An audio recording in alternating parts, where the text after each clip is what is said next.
Well, good evening, everybody. And again, we are thankful for your presence. And again, we're grateful for you being here. Listen, I'm excited about how God is continuing to press and push us even as we're getting close to the end of this year. I believe that God is getting ready to do something amazing, and I don't want you to miss not one opportunity. You're tuning in, your connection, you being a part of what God is doing through this portal, this platform. Every week has, I think, been one that has brought a level of life to each and every one of us that grants us access to so much more that God has in store for us. So again, I thank God for all of you being here. I want you to take our time right now, and I want you to like, I want you to comment, I want you to share, I want you to be a part of what it is that we're doing. Your efforts, your evangelistic efforts come by way of that share button. Yes, that when you share this content with others, many people can be blessed. Many people can be encouraged and motivated. So do that. Make sure you do that today. Likewise, your comments are encouraging for others that may come on to listen or to watch. And they're reading your comments. Your comments tend to allow them to have a level of even an understanding of community, to be connected and to be a part. So again, I'm excited about your engagement on tonight. Also hit the thumbs up if you really like what's being communicated, what's being shared. Give us a like, because again, I believe it's going to be paramount to the experience and paramount to our efforts of what we try to do right here at Unity Church. Again, I thank God for all of you and appreciate you so very much. Also, those of you that are watching are taking our time now. Listen, I want you to pay your tithes. I want you to give. And as you share in this context and as you share in this moment, believe that God is getting ready to pour into you more than you had received before then. So again, let's take our time now and let's give. Let's be a part of what God is continuing to do in and through this ministry. Your sacrifice, your help has aided in so many different areas, so many different avenues that brings a level of life and understanding to those in this community and even those abroad. So let's continue to be faithful. Let's continue to be committed. I'm excited about tonight. We're beginning a new series, and the beginning of this new series is really actually a toe hook to what we just talked about. It is an opportunity for us to look even at this whole concept of forgiveness in a whole nother light, even from another angle and another viewpoint. Believe it or not, we're going to be discussing what I consider and what I call no offense. No offense. Now, how many of y'all right now in the comments can share with me just by the raising of your hand or even by way of saying, yes, that's me. How many of you have been offended? How many have been offended? If you've been offended, you know the feeling, you know the impact, you know the challenge, you know how it is that it has affected you. Have you ever noticed how so many people today, even in this current time, in this current moment that we're in, they're so easily offended, so easily knocked off, so easily bothered by statements or even by comments that have come from various groups or various people, and who would really actually say, and if you notice this, people are really, really easily offended. People are easily angered or teed off or just made to just be frustrated because of a statement or a comment or a move or a look or a gesture. I hate to even ask this follow-up question to the questions I've been asking, but how many of you notice that oftentimes Christians can become or is one of the most easily offended people that are around? I'm going to say that again.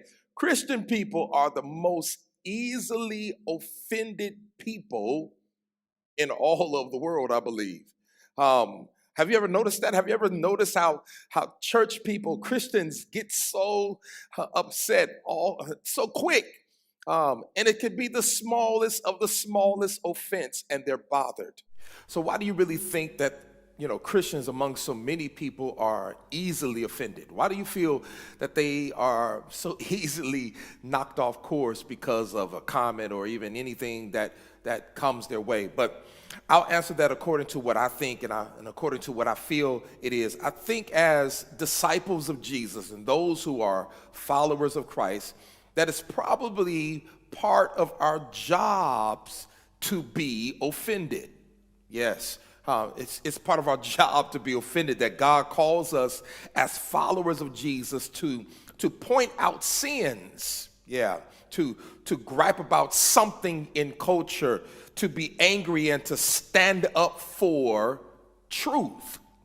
Here's what's amazing. If you really, really love Jesus and you really claim that you love him, watch this, y'all, aren't we called to be offended? If we're really just being followers of Christ, and that is what we're called to do, should not we be, called to be offended and mad about sin? Shouldn't we be upset with the injustices of this world? Truth of the matter is, I'm being a little sarcastic when I make this statement, but just a little bit. But today, what I want to do is I want to start this new message, this new lesson in this series called No Offense, and talk about how in our culture today, so many people are easily offended and become incredibly angry. It's amazing to me. And what is our response then as those who are following Christ, who are disciples of Christ, to all the division that has come into the world, to all the hatred and the anger that this world has been spinning on, even for this recent past couple of years? We have contended with so much anger, and so much has surfaced to the ground to the degree that we start seeing stuff that we never thought really existed. Problems and anger and issues and emotional responses that we didn't even know existed. And it's amazing to me that we're dealing with this. There's this one particular book that I want to highlight, and it's actually called The Unoffendable. Unoffendable by Brent Hansen. Unoffendable was a book that I believe speaks prophetically into the tension that we are in and that we live in on today. I believe that this particular book speaks to the degree of certain things that we have been seeing, but really have not been paying attention to.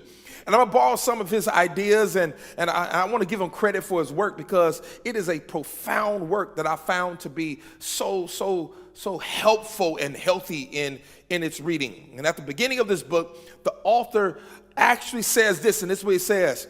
He has the audacity really to say that you can be unoffendable. He says you can be unoffendable. To be honest, I was kind of offended by the whole statement that you have the ability to be unoffendable. I mean, I'm thinking, don't you know the crazy people I've had in my life? Do you understand the situations I've had to contend with? I mean, they're everywhere. They're on and going on, and then they think that they know everything. Did you mean to say that? I mean, to tell me that I have the ability to not be offended? And that, the people I dealt with are loud. People I contend with are overly opinionated. You telling me not to be offended? You telling me to be unoffendable? Honestly, I get offended. I get offended by someone who hurts my family. I get offended by that. I get offended by one who betrays me, or even betrays one of my friends. I get offended by that. Or I get really offended when somebody criticizes my church. I get offended by that. Criticizes my sermon. Criticizes the way I dress. I get offended by that. But what I've discovered searching the scriptures, that God started to search my heart and to do some real healing work and to show where I was and where I was coming up short, and was showing me actually where I was at a place where I was too easily offended. You have the ability to be too easily offended. Can you believe that? So what I want to do over the next few weeks, if you allow me to, is I'm gonna lay out the cards, and probably as I'm laying out the cards, I'm probably going to offend you. And I'm here for it. I want you to be here for it. Come on, let's take the offense. Let's go at it, because I believe I think the subject matter is something that we constantly try to evade and avoid. But we got to deal with it. I will offend you with the goal of also helping you. Because sometimes help doesn't come until you've been offended. Clarity doesn't come until you've been offended. Purpose doesn't rise to the occasion until you first have been offended. You can never grow and ascend until you first been attacked by offense. You got to understand, people of God. And that's why I want to deal with the lesson tonight. And I want to talk about stop being offended. Stop being offended. Now, disclaimer, this is not something that's going to be easy. This is not something that you're going to just get over quickly. It's not something that you just it's going to just happen. You're going to need some time. You're going to have to process. It's going to take practice. You're going to have to put it into play, because it's going to be very difficult for you to actually embrace and deal with. Listen, y'all, what I'm going to do today is I'm going to try to introduce this series. I'm going to introduce this lesson for the next few weeks, and we're going to unpack it in detail later on. But today, I just want to introduce it, right? Today, I just want to introduce it. I want to introduce the big thought for us, which actually comes from the book of James, James chapter 1. Watch this, y'all. And we'll start at verse number 19, and we'll read more in a bit. But look at this. It says, "My dear brothers and sisters, take note of this. Everyone should be quick to listen." Quick to listen, slow to speak, and slow to become angry. Quick, slow, slow. Quick to listen, slow to speak, slow to become angry. Quick, slow, slow, right? What I want you to ask yourself, and I want you to really be honest with yourself, and even through this whole next few weeks, I need complete honesty. How are you doing with this assignment? Quick to listen, slow to speak, slow to argue. How are you really authentically doing with this particular assignment? Now, we would be quick to listen, we'll be slow to speak, and slow to become angry. And I think we live in a culture, and we live in a time, and we live in a particular season, watch this, where we're not many people are listening anymore. We don't listen. No, we don't listen no more. We're very fast to speak our opinions, and quick to have words, and quick to make a statement.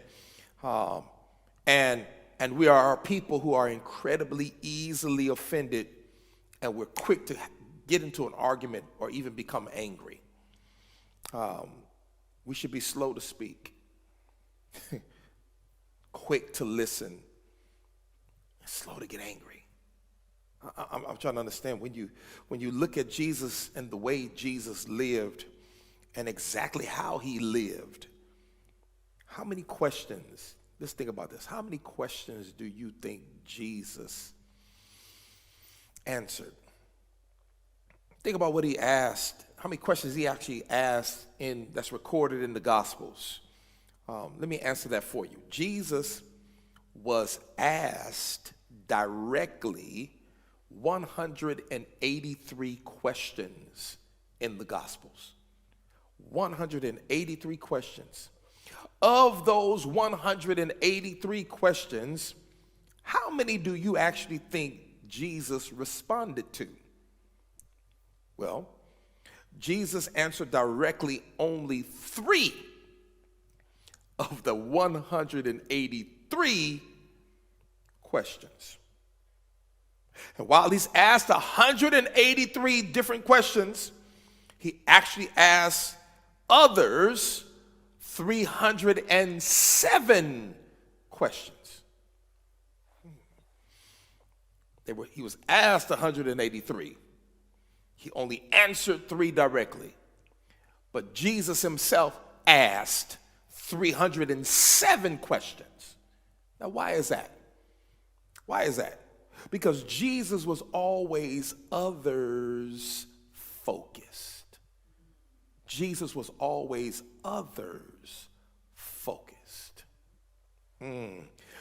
See, he was slow to speak and quick to listen. So 307 questions is Jesus asking questions so that he can hear from people instead of telling people what they should do. And as we think about this today, and as we start to really ponder our own assignment, would we be quick to listen? Would we be slow to speak? Would we be slow to become angry? When we think about how to be slow to be angry, I think about that anger, and sometimes the anger that we have has been evolving in our lifetime. I'm about to make up a word. We become professional angriest. We focus in on being angry, and we become real good at getting angry. If you go back a few years, the things that used to annoy me and offend me and make us angry regularly, it was really the smaller stuff, right? Small things, like someone cut you off in traffic. I'm gonna tell you right now, I told y'all already, I got a bit of road rage, and y'all pray for me. That's an area of deficiency in my life. I need to really make sure that the Lord works with me with that, because it really bothers me when people cut me off and all that kind of stuff. But this particular time, again, I can recall that this particular person, they gave me the middle finger. They flipped me the bird, y'all. I'm a pastor, bishop. Why you flipping me a bird? And then they just flipped the bird. They flipped it sideways with the thumb out. That really made me mad, because it just added another context of challenge in you. Flip. Just, if you're gonna flip me off, put all the fingers down. Don't make it like it's a gang sign. Y'all ain't talking to me. And I want to pray. I want to pray bad upon that person. I want to go off on that person. I want to put the car into the back of their car. Y'all ain't saying nothing. And someone would not respond quickly to something like that, but sometimes I would. And that's why I have to pray. Someone would not respond quickly to your text. That makes you angry. Or worse yet, you see that they start to respond because you see the bubbles and the dots, and then they ghost you, and they don't say anything. Annoys you, frustrates you, makes you upset. It'll make you even feel crazier because they never send the text. There's little things like that. It was kind of like being offended. Watch this, y'all. People used to be offended in a movie. Yeah, offended in a movie. Y'all remember? Level 1 offense is when someone starts talking at a movie, right? Level 2 offense is when they talk to the movie, right? Then level 3 is when they receive a phone call from someone outside, and they talk to the someone during the movie. Level 4 is up there with the unforgivable sin, like a bad sin. Listen, that's when they actually dial out and talk to someone from the middle of the movie, and the person they call answers and they're talking. Those are even what you consider to be normal offenses. Am I right? Normal offenses. But it seems like anger has gotten to a place where it has escalated in our culture today, and it's all around. It's everywhere. You seem as though that wherever you go, you're bombarded with some form of anger. It's anger at the idiots on social media arguing about vaccination or no vaccination. The idiots who argue over mask or no mask. The visible leader that abuses their power.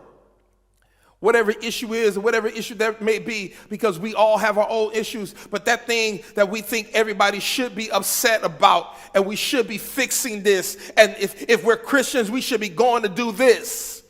We're arguing over this. We're fighting over this. We're upset. We're emotionally out of tune with things, and it's a very single issue, once amongst hundreds of issues. But you get angry about your issue, and then you take it out or take it up to the next level. You get angry at other people because they're not angry about the things you're angry about. Now you mad with them because they should be mad just like you are. Anger is kind of evolving as time goes on. Anger is becoming more of a detriment to the degree that people are losing their lives because some people cannot even handle this new level of anger. And I don't know about you, but I find myself easily agitated and more easily angered than I used to be. And something's wrong. The world, I'm telling you right now, people of God, is sick. The world is sick. Not because of COVID-19, but the world right now is not only physically sick, but it's emotionally sick. We're tore up. We're messed up. We're at a place that even as the world is going around the sun, it seems as though that we're moving closer to the sun because the heat is on. Everybody's mad. Everybody's frustrated. Everybody cannot even handle themselves to a degree to function in life and with love. It's amazing. And I don't think that's pleasing to God. I think that God is at a degree of wondering what's wrong with what I created. And it's hard to admit, and this may not be true for everyone, but I actually think that there are people that like being angry. I'm telling you the truth right now. And I used to see it, and I did not ever want to acknowledge it, but there's some people who really like to be angry. And when things are not bothersome, when there's no issues, they do something to create one. Because as long as there is contention and chaos, they feel that they are in a comfortable place. Some people like being angry. I wouldn't say they like what angers them, but I think that there are some people who have anger groups. A group of friends that are always angry. A group of friends that always want to start stuff. A group of friends that they love to fight. And everything that they follow on their social media feed deals with that anger. Oh yeah. You know, there's certain people that follow people who have street fights. You got certain people who just let everything on their feed is just speaking of them just fighting or cussing somebody out or having just some all out something. And it's in their feed. And you got 73 friends on Facebook and all of you are ticked off on the same thing. And you're going on pages and you're putting comments and you're posting things and it's all anger that comes out of your mouth. You just repost the things that tick you off. You angry about this, you're angry about that, you're mad at this. Your little basketball moms come together and you're angry about the same thing and you oust the whole basketball team or the rival team you're playing. You're mad at this. We're angry about the same thing. You're at the gym working out. You talk about what you're mad about. And when we're angry, and we get angry, and it becomes fun to be angry, because sometimes the fun that comes out of being angry is that you feel all of a sudden that you're morally superior than the next. You feel as though that you're bigger and better than everybody else, especially those in whom you're angry with. You feel as though they're beneath you and that they should understand your level of anger, and they should be able to submit to what you're communicating, because what you're communicating really not necessarily is anger, but it's really your true feelings, and what your feelings are is your rule or your law, and you function by it, and you think it's okay, and everybody submit to what I'm saying, and when they don't, you're ready to oust them. We're in the right, and everybody else is wrong. We doing it right, but everybody else is not right. We're easily angered. I don't think that is pleasing to God. I don't think it is. So I want to ask another question.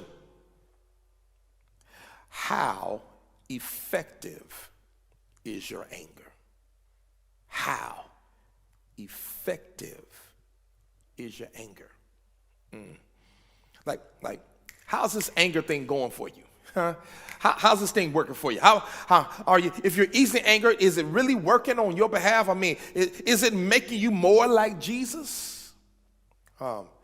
Is your anger pointing others to the intimacy and the life and the freedom and the joy that you find in Christ? Is it really bringing you to a place of peace and comfort? How effective is your anger? And is it making you more loving and kind and gentle and tenderhearted? Is it drawing other people into a more joyful life for you? How is your anger? How is it? How is it working for you? I'll give you a little spoiler alert. The answer is going to be negative. Yeah, it's going to be negative. It's not working. Even according to Scripture, is making it very clear. In James, the 1st chapter, verse number 19, this is what he says. My dear brothers and sisters, take note of this. Everyone should be quick to listen, slow to speak, and slow to become angry. Let's add one more verse to that. In verse number 20, the Scripture says, because human anger does not produce the righteousness that God desires. Human anger, number one, does not produce. And it doesn't produce the righteousness that God desires.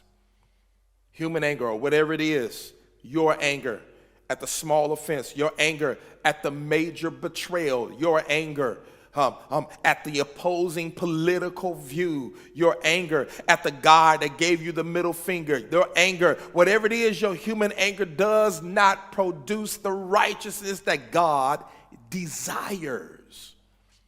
It doesn't. But there is such thing as righteous anger or righteous indignation. In other words, my anger is a righteous anger because I'm angry over sin.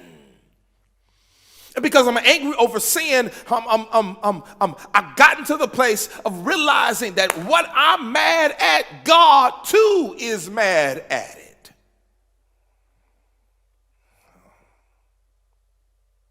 There's probably such a thing as righteous hatred against something.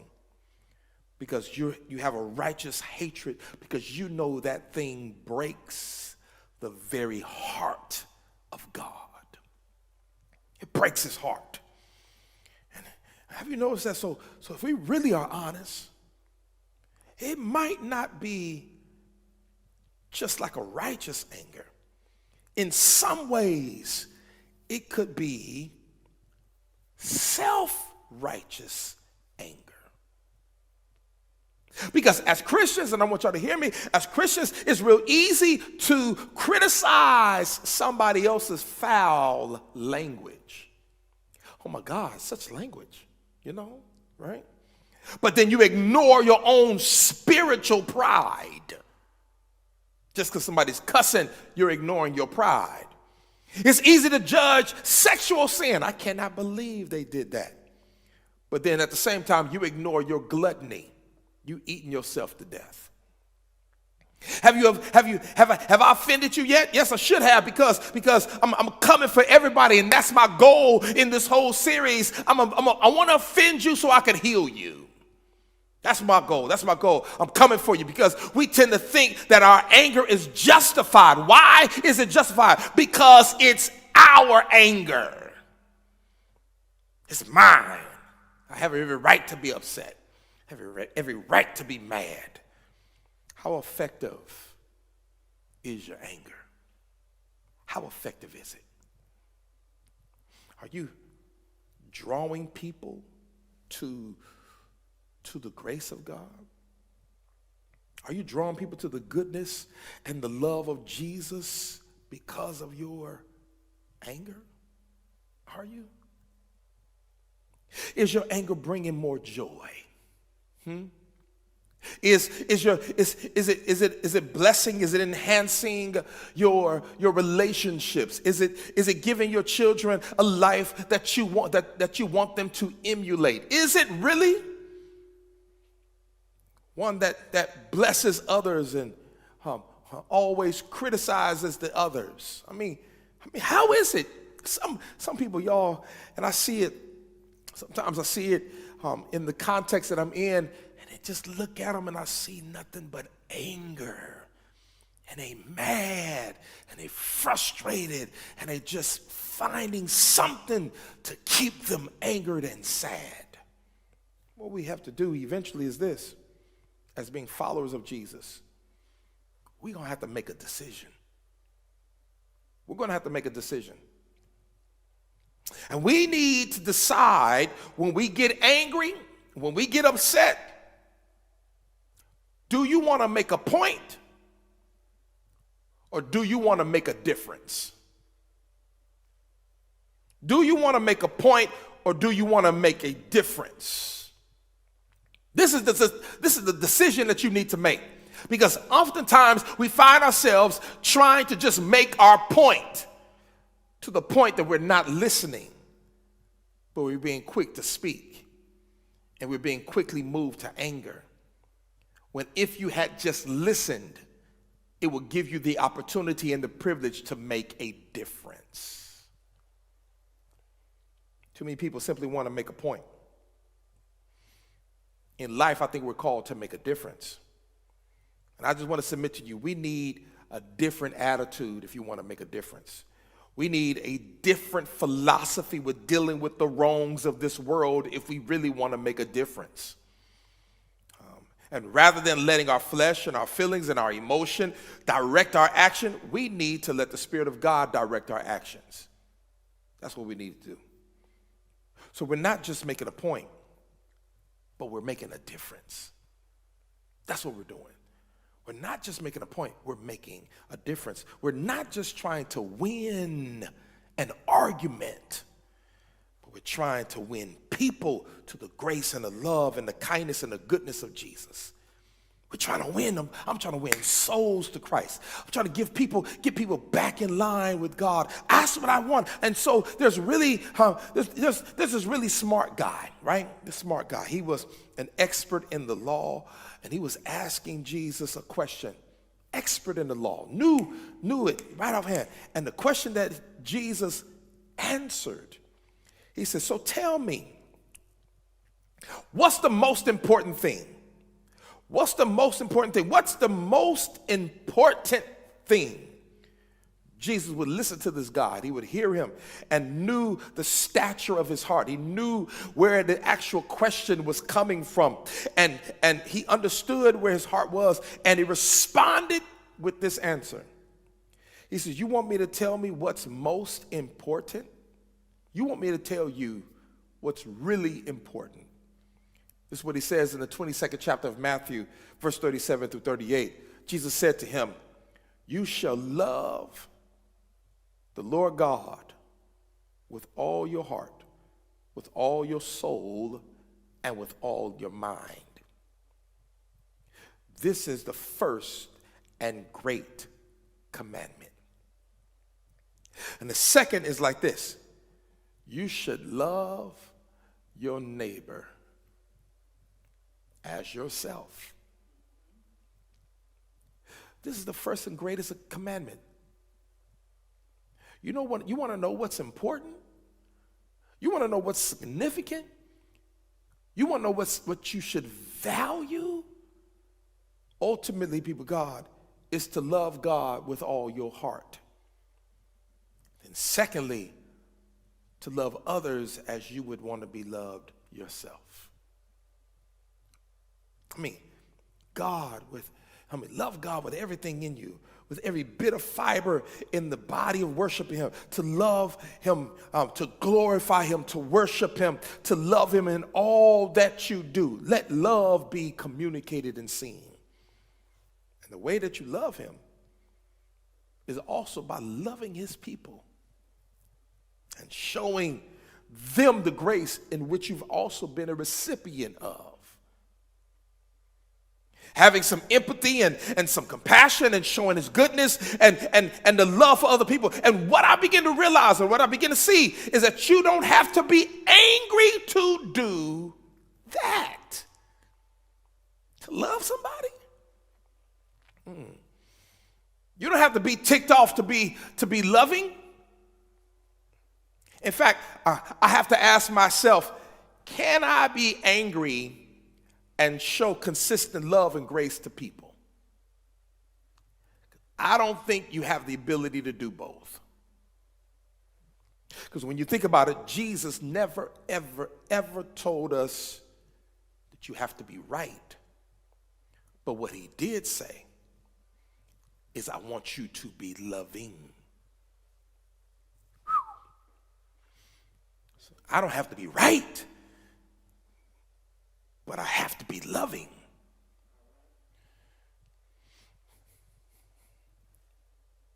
You want me to make my point? Or do you want to make a difference? Do I want to make a point? Or do I want to make a difference? There's a part of me, and again, I told you that God has been doing some work in me. Because there's a part of me that doesn't like preaching or even teaching this way. It doesn't. It's a part of me that wants to say, you got to be righteously angry. But I've learned the best fighters are not angry fighters.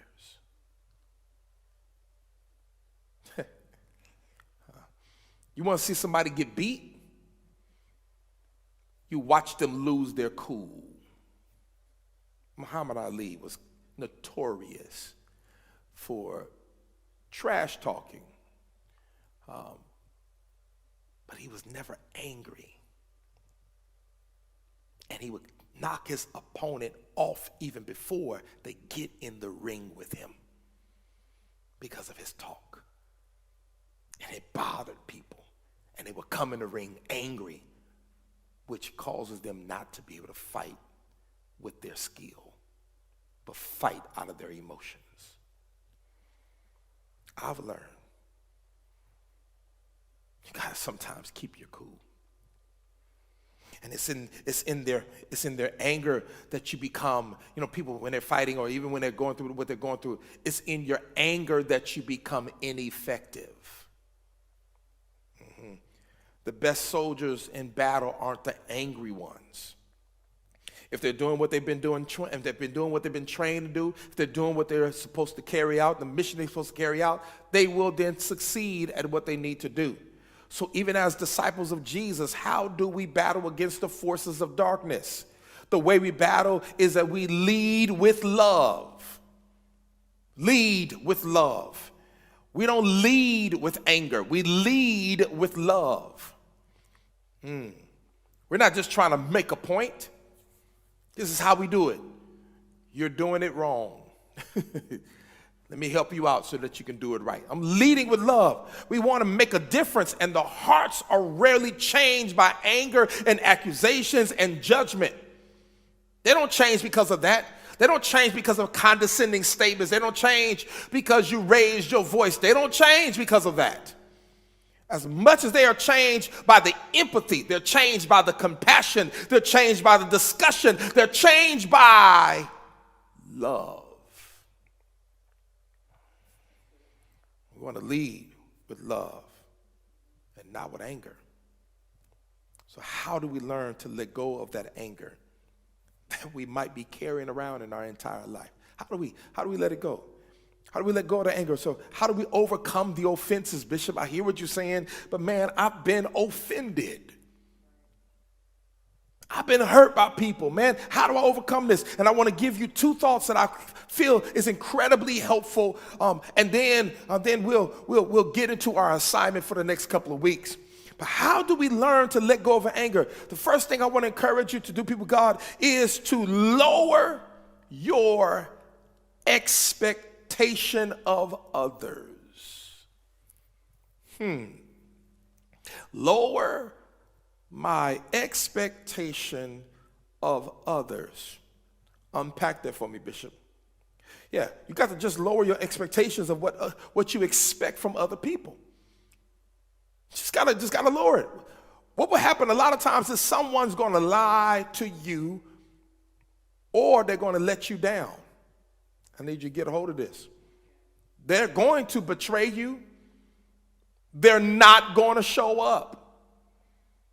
They're not going to say thank you for what you did, and they're not going to call you back.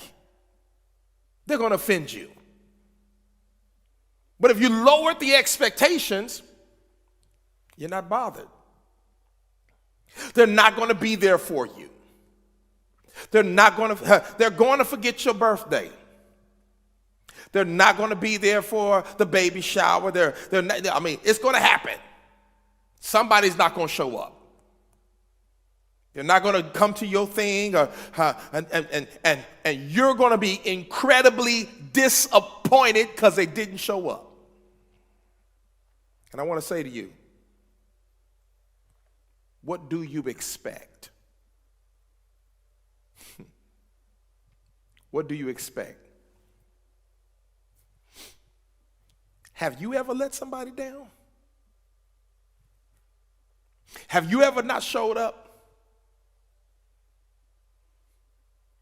Have you gotten to the place that you didn't do what you said you was going to do?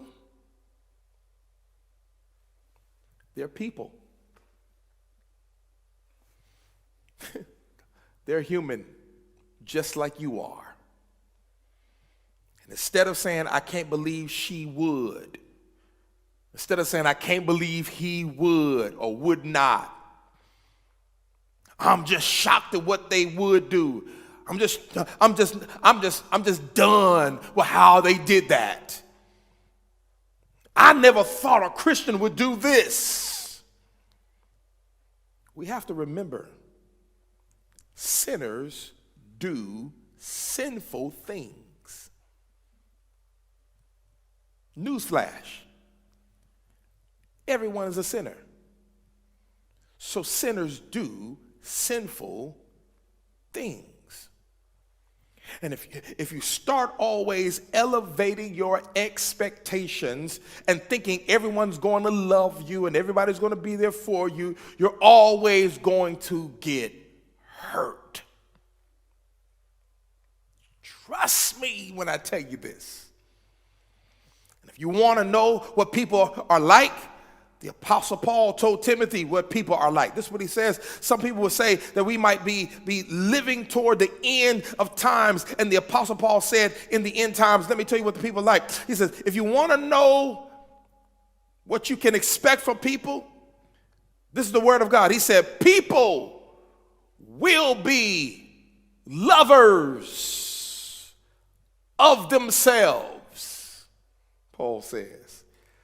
Lovers of money, boastful, proud, and abusive.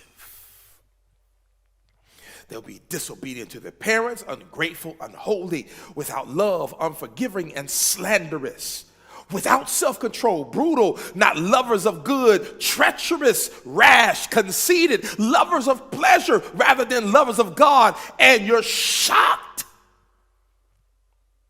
You're amazed when they don't call you back. You're amazed when they didn't show up. You knocked off because they didn't do what they said they was going to do.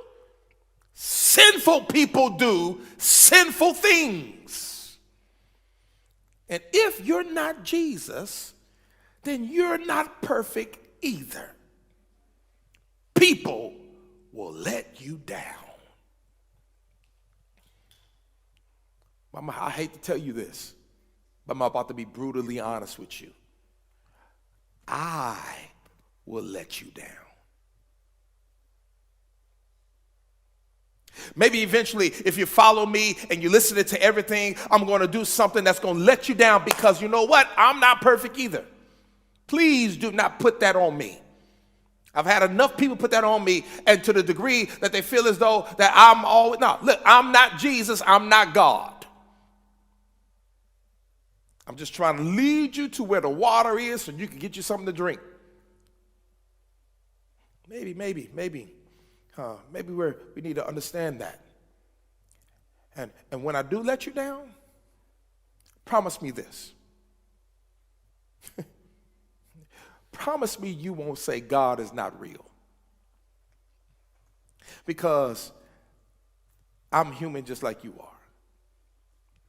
And my flaw, failure, or shortcomings doesn't make God real or not real. What happened is a sinful person wasn't perfect, just like you yourself are not perfect. Y'all walk with me? So lower your expectations of people. And when you think about Jesus, he was never ever shocked by self-centeredness. He was never shocked by it. I mean, I can't believe they're being sinful. He knew what they were. He knew that they were sinful. He was never scandalized by immoral behavior. He knew it. He knew it. People, God, you just watch as you go through the story after story when Jesus walked up on the woman at the well and realized that she had been married 5 different times, and the man she was with, she wasn't even married to. It was not shocking to Jesus. What did Jesus do? He said, "Oh, I can't be close to you, and you're one of those types. I can't deal with you. I'm not even supposed to be around here. You know I've gotten away from you, and oh, I can't wait to tell Peter and John this new gossip about this." No, we're going to pray for her. We're going to pray for her. Because she's been looking for love in the wrong place. We're going to pray for her. No, listen. Now, Jesus didn't do none of that. He didn't talk about all that stuff. He didn't expose her. He didn't go to shade room. He didn't go to beef alert. He didn't go and let everybody else know what it is about everybody. Listen, y'all, he didn't judge her. Because Jesus wasn't shocked. Lower your expectations. He wasn't shocked. And then he offered her living water. Oh, God. He offered her living water, the thing that would satisfy. It will help meet the need that she was looking for. It's amazing. He wasn't shocked by the scandalous behavior whenever the disciples were like posturing themselves like who's Jesus' favorite. They were trying to position themselves to be the one who's closest to Jesus and who gets to sit by his side, who's going to be the top-ranking disciple, the right-hand man in the kingdom, who's going to be that guy. You know, I'm thinking at some point Jesus is going to lose it on all these idiots. I'm thinking of Jesus getting ready to go off on all of them. Like I had enough. Do you remember who you were? No, Jesus didn't do that. Jesus didn't say, "Man, Matthew, don't you know you a tax collector and I'm the Savior?" He didn't tell them. He says, I'm the Son of God right here, and I have no sin in my life, and y'all a bunch of sinners. He doesn't do that. He doesn't act like that. He just kept on what? He kept on loving them. He kept on loving them. Even when they kept showing their hand, even when they kept acting a certain way. Think about Peter. I mean, we're talking inner circle Peter, James, John. We talk about the ones who was right there with him, and Peter is bragging, I'm your guy, I'm your bestie, I'm right here with you. And hey, and then he doesn't show up, he doesn't have your back. I'm on your team, I'm always with you. You need anything, I'll never deny you. I'm always there. You know I love you the most. I'll never disappoint you. Peter talking. I'm with you, man. I'm here with you.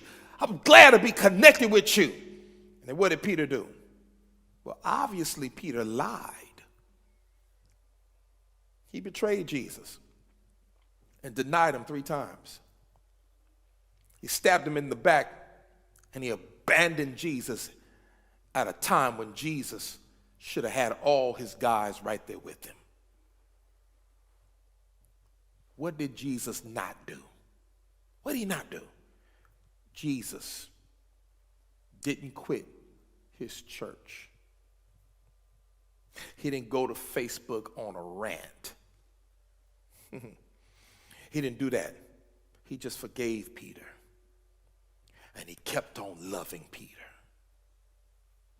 I need y'all to understand this. Y'all got to get this in your spirit, get this in your heart. He gave Peter a new assignment to go out and take care of his sheep. You love me, Peter? Yes, I love you, Jesus. Well, then feed my sheep. How do you get over so easily being offended? That's another good question. How do you get over it so easily? Well, number 1, lower your expectations. We're all sinners.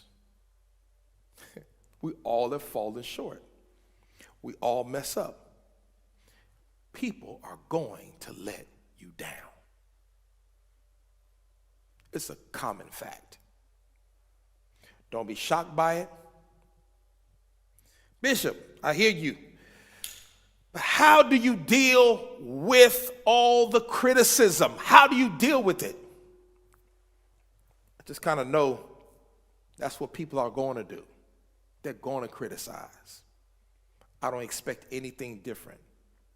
Lower your expectations. Lower them. Second thing I want to encourage you to do is raise your gratitude for God's grace. Yeah. Raise your gratitude for God's grace. Lower your expectations of other people, but then raise your gratitude for God's grace. Raise it.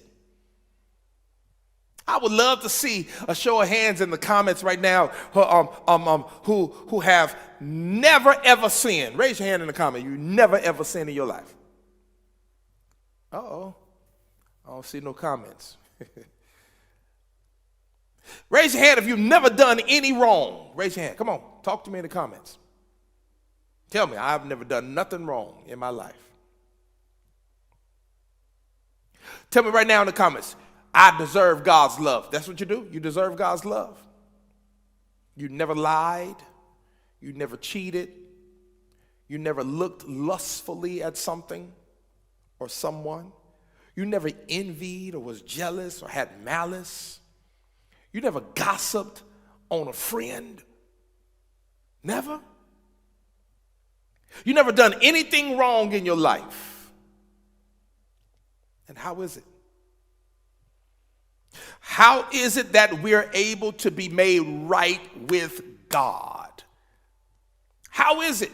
How is it that you have this relationship with God? How is it available to you and you ain't never been right?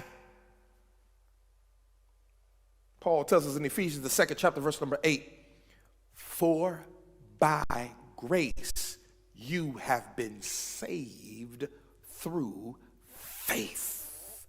And that not of yourselves, it is a gift from God, not of works, lest any man or anyone should boast. In other words, it's not because you were good. It's not because you were holy. It's not because you had it all together. It's not because you did everything right. It's not because you went to church and you never did anything wrong. It's by grace. By grace. By the grace of God. By the goodness of God, by the mercy of God. It's because when Jesus did it on the cross for us, when he died on the cross for us, it's because of his perfection and not we ourselves. It's because of his righteousness. It's all his goodness. It's all because his grace that makes us right with God.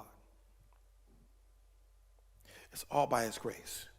You may say, but they lied about me. I've lied too, right? He's so arrogant. I can be arrogant too. I need the grace of God. I don't know about y'all, but you need to make that statement. Put that in the comments. I need the grace of God because we ourselves are just as guilty as what we are offended by. I know some of y'all might be facing a horrible betrayal right now. You've been going through something where people have betrayed you to the utmost. No matter what I say is also a level of offense, and you've dealt with it. Whenever we've been hurt, whenever we've been wronged, whenever we've been angry, there tends to be a thought that I'm right and they're wrong. It tends to be that thought. I'm right, they're wrong. I'm justified in my anger. And if you're not careful, your anger then will justify your right, watch this, to pick up a stone and hold it in your hand. Yeah. It's not that you're going to throw the stone, but you just like to hold the stone in your hand. Just in case you ever need to hold, just in case you might just need to throw it. This is where we are. Hey, how you doing? Good to see you. Rock in hand.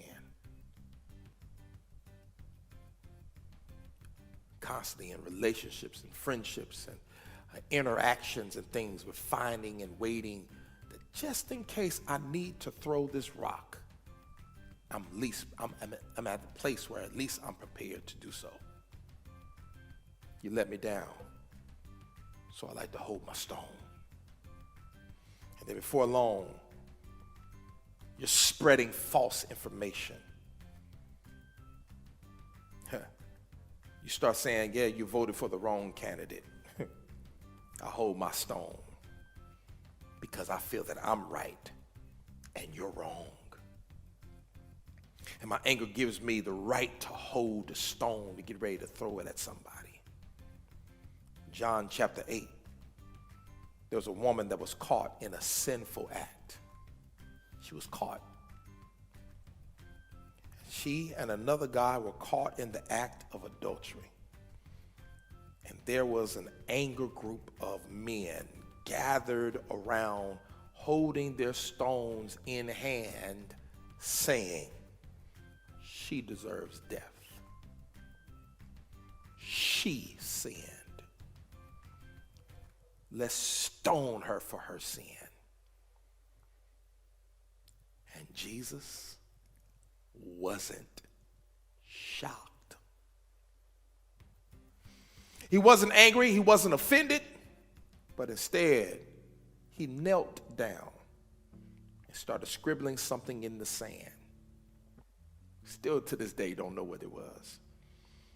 We don't know from the gospel exactly what he wrote in the sand, but tradition tells us that perhaps he was scribbling the sins of the men who wanted to stone her. But scripture says, one by one, from the oldest to the youngest, they all started to walk away. And Jesus looked on and said, essentially, you're angry? You want to do something to right the wrongs? Then whoever of you has never sinned, throw the first stone. There's so many things that break the heart of God. So many things we've done that have broken the heart of God. And it's easy for us to want to be righteously angry. But I just want to submit to you that really angry people have a hard time making a real big difference. They don't. And if we deal with it enough, at some point Jesus may lower your expectation of others and raise the gratitude for grace. And because of the goodness of God, and because you have been forgiven, it's time that you start to drop your stones. Drop your stone. Drop your rocks. Because Jesus didn't call us to be right, but he called for us to be loving. Drop your rocks. And our goal, I tell you, my goal is not to make a point, but my goal is to make a difference. That's what God has called for us to do, make a difference. And my goal is not to convert you to my view or some peripheral issue. My goal is to help you see the love of the one who changed my life and has the ability to change yours. That's why I'm here. And Jesus was quick to listen. He was slow to speak. He was slow to become angry. And if that's the way Jesus lived, and if that's the way Jesus loved, then that's the way we need to live, and that's the way we need to love. Why? Because human anger, my human anger, your human anger, does not produce the righteousness that God desires. It doesn't. So come on, church. Let's rise above instead of cowering down to the beneath. Let's lead with love. Let's grow. Let's be mature. Let's make a difference. In this particular point in the world, let's make a difference because everything around us is chaotic. But we can stand out to be the beacon light that could change the very trajectory of this world. But the love that we extend to one another, God can use you. So let's lead with love. Y'all believe that? Clap your hands, give God the glory for what it is that he has said and what he has done. Let's lead with love. Go ahead and put that in the comments as a closeout comment tonight. Let's lead with love. Again, I thank God for all of you. Appreciate you so much for listening and tuning in. I hope and pray something was said that gave you some insight as to where you should be in relation to the offenses of life. You have the ability to be unoffendable. Lower your expectation. Raise that level to the understanding of God's grace on your life. And lead with love. Amen. Let's take our time right now. Let's go ahead and give. Let's sacrifice this moment in time. And let's give to God as we trust him and believe him. Listen, I need for you to be committed in this effort. I need you to be committed in this area because, again, we want to make sure that we finish strong this year. Your faithfulness, your commitment, your support goes beyond just right now. If you received anything from what's been taught on Sundays or what's been taught even on tonight, I want you to sow into it, believe in it. I mean, trust me, that God is giving you stuff and God is giving you arsenal and tools to be able to function in life.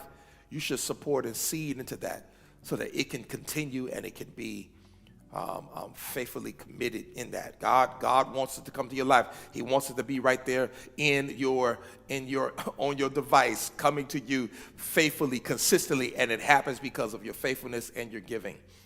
There's so much that we have to do, so much that we have to accomplish, and we can do it because of your support and your aid. We've done great all year long. I'm celebrating every person who's continuing to give and continue to support. You've been faithful, and it's caused us to make it again another year. Thank you so much for your faithfulness and your commitment level. Again, it means so much to us right here at Unity. Again, continue to be supportive, continue to give. Let's do that. The information is right there on the screen.